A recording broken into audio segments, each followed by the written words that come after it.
nice to see you. Ah, yes, very long time. Bienvenue en Suisse. Merci beaucoup. C'est toujours un grand plaisir de pouvoir revenir en Suisse.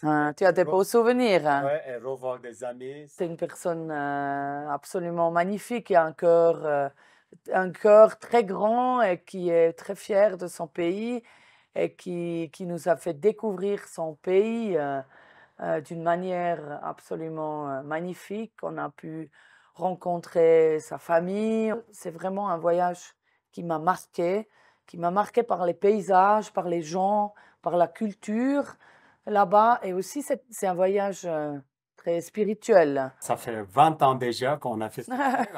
J'ai l'impression qu'on a fait juste hier. Oui, moi aussi, ça ne nous rajeunit pas. Hein. Les montagnards, c'est une famille.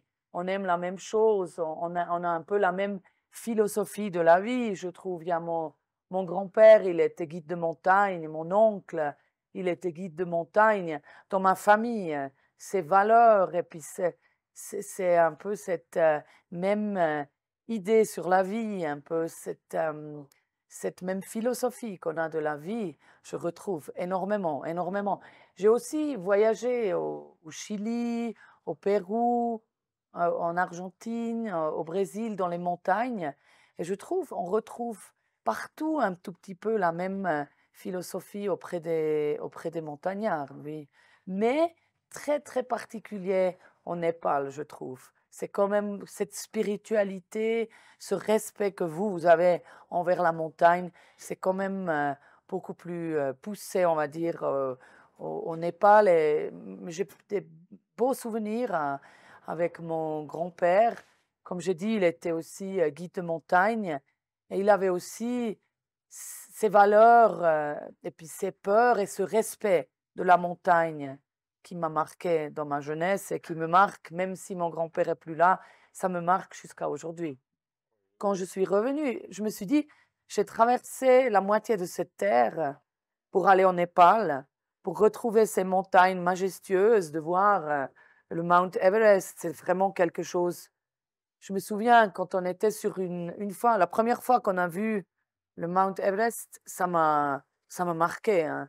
Je me suis dit, ah, waouh, c'est la montagne la plus haute de la Suisse et du monde. Ça marque une personne. Et puis quand je suis retournée en Suisse, je me suis dit, mais ici, on a aussi des belles montagnes. J'ai encore plus réalisé à quel point notre pays est magnifique et nos montagnes sont majestueuses. Ça m'a vraiment fait un déclic, ce voyage au Népal. Ça m'a vraiment fait comprendre aussi par ma famille, famille montagnarde, que je suis vraiment quelqu'un de la montagne et que j'adore la montagne et que ça me donne la force, la montagne. J'ai besoin des montagnes pour affronter la vie de tous les jours. En 2004, quand je suis venu en Suisse pour la première fois, j'étais à la cabane des Odanes, donc très proche d'une belle montagne qui s'appelle Wildon. Et moi, j'avais déjà fait un sommet de l'Everest pour la première fois. Donc, bien sûr, le sommet de l'Everest, c'est la plus grande montagne du monde, du toit du monde. Et après, je suis venu ici en Suisse, à la cabane. Un jour, il y avait un groupe d'équipes qui sont arrivés et ils sont en train de faire ce sommet qui s'appelle Wildon.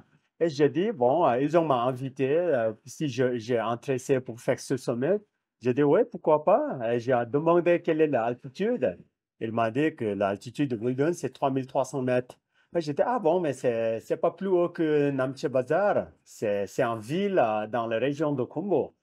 Et donc, après, je suis parti avec eux. Je n'étais pas bien préparé. Mais tout d'un coup, en montant, on a eu vraiment mauvais temps.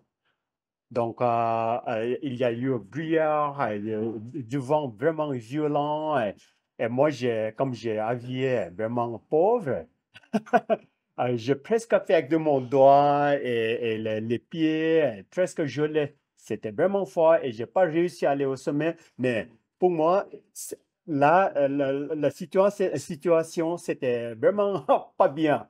Donc, pour moi, l'idée, c'est de vraiment rentrer à la cabane sans problème, sans mourir dans les montagnes, sans perdre dans les montagnes. À la fin, heureusement, on a trouvé le chemin pour rentrer à la cabane. Mais depuis là que j'ai commencé à respecter les montagnes, j'ai dit, bon, les montagnes sont jamais petites. N'importe quelle altitude, les montagnes sont grandes et il faut respecter comme il faut à la montagne. Et donc, depuis là que j'ai toujours bien préparé pour aller en montagne. Bon, c'était déjà très longtemps que j'ai fait ça, mais c'était vraiment une bonne leçon pour la vie.